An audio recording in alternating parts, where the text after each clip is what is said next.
국제문제평론가 인문결연구소 임상훈 소장 나오셨어요. 어서 오십시오. 네, 안녕하십니까? 네, 우리 WTO의 신임 사무총장 후보로 유명희 산업통상자원부 통상교섭본부장이 출사표를 던졌잖아요. 네. 거기에 대한 외신들 보도 어떻게 나옵니까?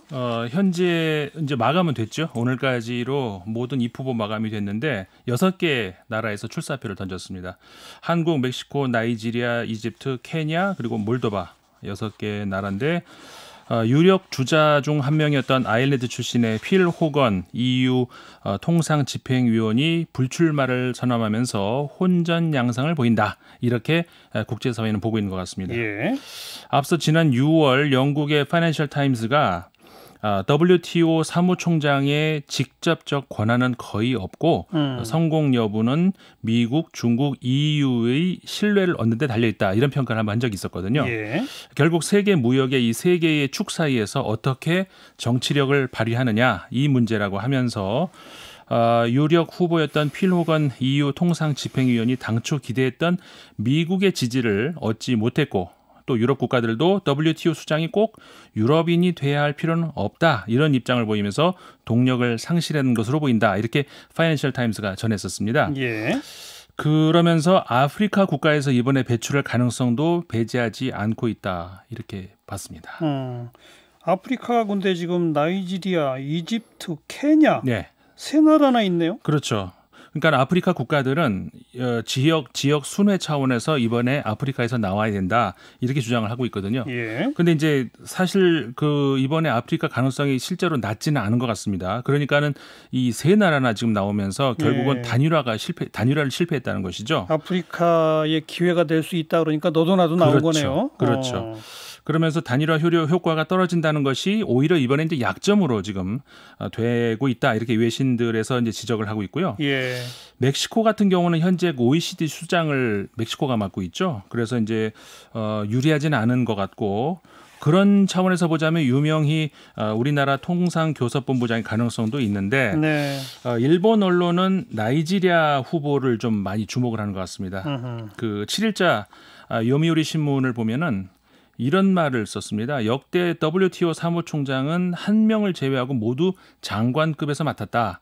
그러면서 이번에 그 출사표를 던진 6명 중에서 나이지리아 출신의 응고지 오콘조이 웨어라 후보가 이제 장관 출신이거든요. 예. 재무장관을 맡았었고 그다음에 세계은행의 그 이사도 역임하는 등 국제적인 지명도가 높다는 점. 그리고 첫 아프리카 출신이라는 점. 그다음에 첫 여성이라는 점, 이건 뭐 우리나라 유명히 그 통상본부장도 해당이 되는데 예. 어쨌든 그 점을 이제 강점이다 이렇게 설명을 하고 있는데 그러면서 한국 관련 이야기도 코멘트를 했습니다. 그러니까 유명히 통상교섭본부장은 멕시코 헤수스 세아제 외무자 차관하고 둘이 그 무역 전문가로서 경력을 내세우는데 한국과 수출 관리 강화를 둘러싸고 대립하는 일본 정부가 유명희 본부장의 출마를 어떻게 대응할지도 관심거리다. 일본 정부는 반대라는 거 아닙니까? 그렇죠. 결국 반대한다는 이야기죠. 참. 아무튼 아프리카가 상당히 가능성이 있다. 국제사회는 그렇게 본다는 얘기죠. 네. 자, 다음 또 어떤 외신 볼까요? 이 코칭 스태프의 가혹한 행위를 당하다 결국 극단적 선택을 한 고 최숙현 선수. 아유, 부끄러워요. 관련 보도 많이 나왔습니다. 예상하셨겠습니다만은 예. 미국 언론들도 물론 많이 나왔고 유럽 언론들도 관심 있게 보도를 했습니다. 이 프랑스의 에르데를 모기업으로 하는 벨기에의 에르데이 지난 2일 보도에서 그동안에 최숙현 선수가 수차례의 고발에도 자신의 요구가 무시되면서 비거만해왔다 이런 사실을 전하면서 지난 4월에도 자신의 상황에 대해서 조사가 이루어지기를 바라는 마음으로 대한체육협회에 진정서를 제출하는 등 노력을 했음에도 불구하고 목소리를 들으라는 사람이 없었다. 결국 무슨 얘기냐면 이게 가혹행위가 한국에서는 그냥 당연하다, 뭐 만연해 있을 수 있음을 이제 암시를 한 거죠. 예. 그리고 프랑스의 르피가로지 역시 관련 사실 전하면서 한국은 올림픽에서 10위권에 드는 스포츠 강국이지만 그렇게 되기 위해서 엄청난 경쟁적 분위기가 만들어지고 있고 성적 제일주의로 인해서 빈번한 언어적, 신체적 폭력이 발생하고 있다. 이렇게 지적을 했습니다. 정확한 지적이에요. 그렇네요. 네. 그러면서 지난해에도 그 동계올림픽 쇼트트랙에서 2관왕이었던 심석희 선수 역시 코칭 스태프로부터 성추행과 신체적 폭행을 당했다고 폭로한 일이 있었다. 이렇게 전했습니다. 프랑스 르피가로 같은 시각에서 볼 때 뭐 자기네들보다 한국이 국력도 떨어지지만 금메달 숫자는 많다고 자랑하는 게 예. 거 봐라 니네 이러니까 그런 거 아니야. 참 부끄러워요. 정말 나 부끄러워요. 뜨겁지만 부인을 하기가 어렵네요. 아니 그러니까요. 네. 참.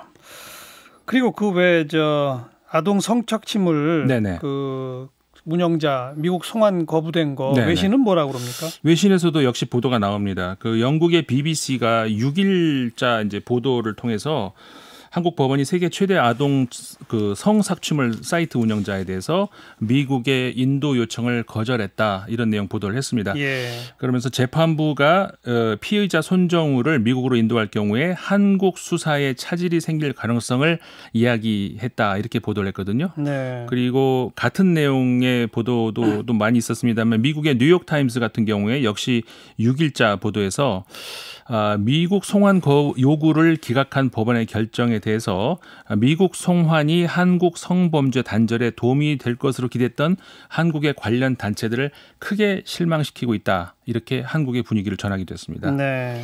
그리고 이거는 언론 보도는 아닌데요. BBC 서울특파원인 로라 비커 기자가 이번 형량에 대한 자신의 생각을 트위터에 올린 게 있는데요.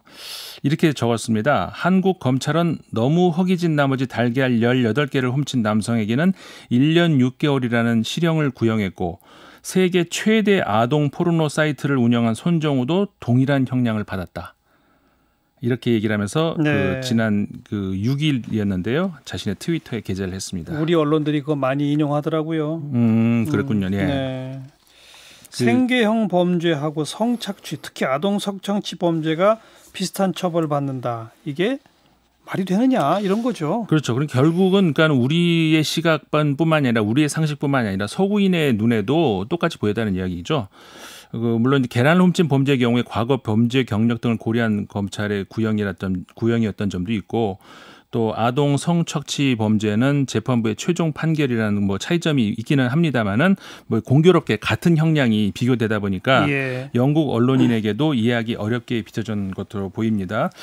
그 가끔 서구 사회를 포함해서 이제 다른 문화권이 이해하지 못하는 한국의 법 체계라든가 규범 습관 이런 것들 가운데서 이제 우리가 문화적 상대성으로 설명할 수밖에 없는 것들 얘기하지 않습니까? 예. 근데 반대로 이 서구인에게도 또 우리나라 국민들에게도 똑같이 모두 상식처럼 보이는데 한국 법조계에서만 달리 보고 있는 사안들이 이제 보이는 것 같거든요. 그렇죠. 이번 경우가 바로 대표적인 사례인 것 이건 같아요. 문화적 상대주의가 아니죠. 그렇죠. 우리 한국 법조계가 뭔가 잘못하고 있는 것들이죠. 네. 예. 그래서 그 좀 전 스포츠계의 고질적 관행인 폭력에 관한 문제 이것도 마찬가지인데 이번에 그 아동 성범죄에 관한 불감증 이런 것들은 그러니까 우리 국민 일반 상식에서도 용납이 안 되는 보편적 도덕 가치 아니겠습니까? 그렇죠. 그러니까 특정 직업군 내부에 유지되고 있는 어떻게 보면 국민 상식에 반하는 지금까지 내려온 관행적인 퇴행들 이런 것들은 이제 더 이상 특정 상황 논리로 용인되지 않아야 할 것 같습니다. 네.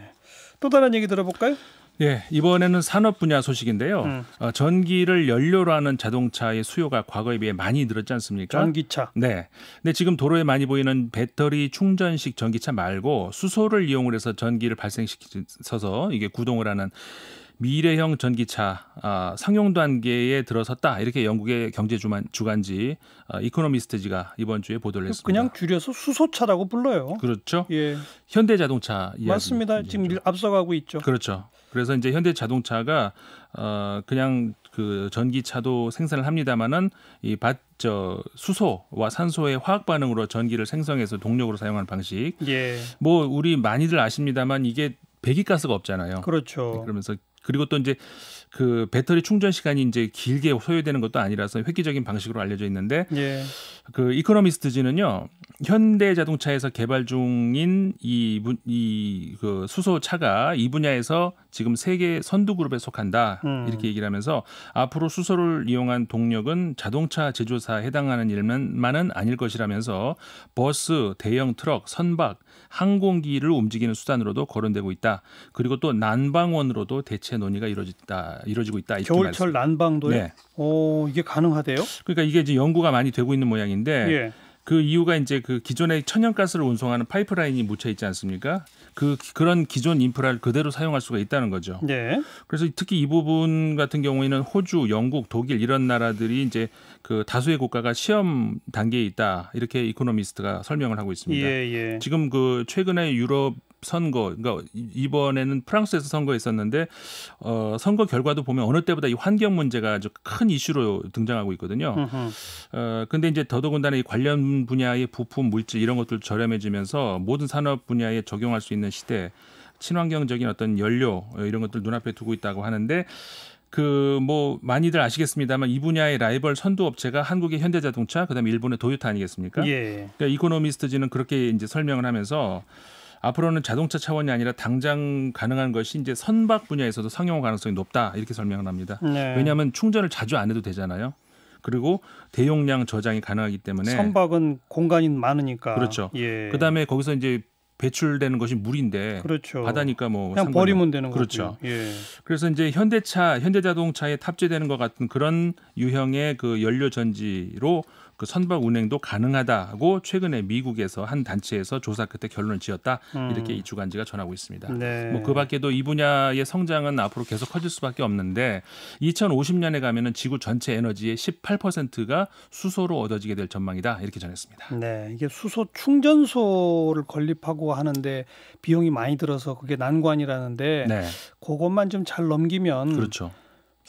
수소가 늘어나면은 그러니까 수소차가 다니면서 밖으로 배출하는 건 물밖에 없대요. 그러니까요. 친환경의 친환경이죠. 그렇죠. 참. 다음 문학의 소식 좀 전해주세요. 예. 그 지난번에 제가 여기 나왔을 때 BTS 방탄소년단 영향력이 미국 정치 한복판에 스며들었다 이 소식 전해드렸잖아요. 예. 그런데 그 이후에 한국에서 이제 그 몇몇 그 반응들이 있었습니다. 그러다가 미국에서 이 방탄소년단 인기에 불이익 가는 거 아니냐. 괜히 선거에 잘못 걸려들었다가 예. 그런 걱정해 주시는 분이 있었는데 그런 걱정 안 하셔도 될 것 같습니다. BTS가 이번에 또 하나 신기록을 수립했어요. 어떤 신기록입니까? 지난 6일 기준으로 애플의 음악 미디어죠. 아이튠즈의 탑 싱글 차트에 따르면은 104개 지역에서 정상을 차지했다고 합니다. 어마어마한 거죠. 뭐 네팔, 짐바브웨, 카보베르데, 그러니까 대륙을 가르지 않고 이제 1위 깃발을 지구 전역에 꽂았다고 하는 건데. 예. 이 기록은 그 아델이 102개국 아이튠즈 톱송 그 1위 기록을 5년 만에 경신한 것이라고 합니다. 그렇게 이제 세계 최다국 1위. 그렇죠. 그거네요. 그렇죠. 미국의 경제지 포브스가 내용을 전한 건데, 근데 이제 또 있습니다. 그로부터 이틀 후에, 그러니까 8일인데요. 역시 BTS의 멤버죠. 뮤가 솔로 아티스트 또 최고 기록을 경신했다고 하는 겁니다. 이거는 미국의 문화 매거진 헤드라인 플래닛에서 발견한 건데, 뷰의 스위트 나이트 이 곡이 103개의 나라에서 1위로 이 솔로 아티스트로서 신기록을 달성했다는 겁니다. 근데 이것도 바로 전 기록이 아델이 가지고 있었는데 지난 2015년에 헬로우라는 곡으로 기록한 102개 나라 1위 기록 이것을 이번에 경신한 것이죠. 그럼 그 뮤는 솔로로도 신기록 경신하고 네. 그룹 BTS로도 신기록 경신하고 그렇죠. 이관왕이 두 개 기록 이관왕이에요? 그렇죠. 그렇게 된 거. 특히 그 주요 팝 시장인 미국하고 영국에서 동시에 1위 하는 거 이것도 굉장히 힘든 일이라고 하거든요. 네. 근데 이제 한국 아티스트 중에서는 이번이 이제 두 번째라고 하는데 이거 뭐 짐작하시겠죠. 그 과거에 싸이의 강남 스타일 그때 영국과 미국을 동시에 한번 1위를 한 적이 있었고 이번이 두 번째라고 하는데요. 두 번째 다 전 세계 1위 국가 수로도 신기록을 세우게 된 겁니다. 예. BTS 음악 좋아하세요? 솔직히 말씀드리면 저는 잘 모릅니다. 들어는 보셨어요? 예, 들어는 봤는데 그 제가 세대인가요? 모르겠어요. 잘 모릅니다. 저는. 그런데 정말 지금 세우는 기록들로 봐서는 지금까지 존재했던 지구상에 존재했던 그 모든 아티스트들의 기록을 하나하나 다 능가해버릴 것 같아요. 그러니까요. 저는 그 과거에 이제 저도 학교 다닐 때 음악을 들을 때 팝송 이런 걸 들을 때 그 한국 음악보다 훨씬 낫다는 생각을 항상 그 무의식적으로 가지고 있었거든요. 근데 그런 세대인 저에게는 그러니까는 이해가 안 가는 한국 문화의 이 새로운 현상이고 저력이 아닌가 싶은 거죠. 전 너무너무 자랑스러워요. 이런 그러니까 지금 조금 아까 표현하셨듯이 네. 서양 음악이나 서양 문화가 우리보다 낫다라는 그런 패배의식 속에 자라온 우리로서는 예. 우리 젊은이들의 수준이 이른바 서양 음악의 주류를 능가했구나. 예. 그렇지 않습니까? 저는 그 싸이가 그때 그 강남 스타일로 프랑스 예, 에펠탑 아래에서 수백만 앞에서 공연을 그것도 영상을 보면서 이게 예. 꿈인가 생시인가를 예. 믿을 수가 없는 그런 광경이었거든요. 예. 과거에는 상상도 못했던 지금 젊은 세대의 문화적 저력인 것 같아요. 제가 뭐 싸이를 폄훼하는 건 아닌데 네. 그것도 대단한 기록이지만 네. 솔직히 싸이는 약간의 B급 문화로 서브컬처라는 주류라기보다는 네. 일회성 어떤 돌발이었다면 지금 BTS는 그러네요. 뭐 매번 내는 음반마다 내는 싱글마다 게다가 솔로로 활동하면서 한 명 한 명이 내는 음반마다 또 다 기록을 세운단 그렇죠. 말이에요. 이거야말로 정말 대단한 거 아닙니까? 그러니까 오죽하면 지난번에 제가 소개해드린 것처럼 문화가 결국은 다른 분야에까지 그러니까요. 영향을 미치는 그 미국 사회에 아주 깊숙이 침투해 들어가고 있는 것 같습니다. 마지막으로 하나만 들어볼까요? 김치 얘기를 좀 하려고 하는데요. 김치 얘기 또 하냐 뭐 식상하실 수 있는데 그게 아닙니다. 최근에 그 미국 뉴욕타임스에 소개된 기사가 하나 있었는데 제목이 특이합니다. 뭐라고요? 김치를 동사처럼 생각하라 이런 내용이거든요. 보통 김치 그러면은 명사라고 생각하시잖아요. 근데 김치는 동사로 사용할 수 있다는 겁니다. 왜요? 이게 무슨 얘기냐면은 그러니까 한국 음식 가운데 뭐 영어 사전에 등재된 것들이 꽤 있죠. 고추장, 불고기, 소주 이런 것들은 영어 사전에 있다고 하는데 김치가 이제 가장 대표적인 거 아니겠습니까? 근데 김치의 특징은 포괄적이다. 근데 포괄적이라는 것이 어떤 의미냐면은 그러니까 김치라고 하는 대상이 따로 있는 것이 아니라 무엇이든 가지고만 오면은 내가 김치할 수 있다 이건 거거든요. 맞아요.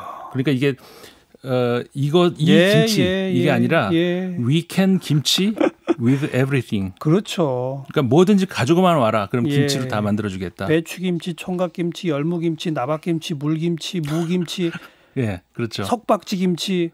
다 뭐 또 들어보세요. 오이김치. 저는 그 생각이 들었어요. 토마토 김치도 있대요 요새. 아니 이 기사를 보면서 무슨 생각을 했냐면 과거에 강제 이주당한 중앙아시아로 강제 이주당한 우리 그 동포들 있었잖아요. 그분들이 그쪽으로 이주를 당해가지고 배추가 없어가지고 김치는 먹어야 되겠는데 그래가지고 당근으로 김치를 담았다는 거 아닙니까? 그러니까는 뭐든 그러니까 지금도 당근으로 비슷한 그 김치 같은 게 있다고. 그러니까 김치는 단순한 명사가 아니라 동사다. 김치하다. 그렇죠. 국제문제평론가 임상훈 소장 고맙습니다. 네, 고맙습니다.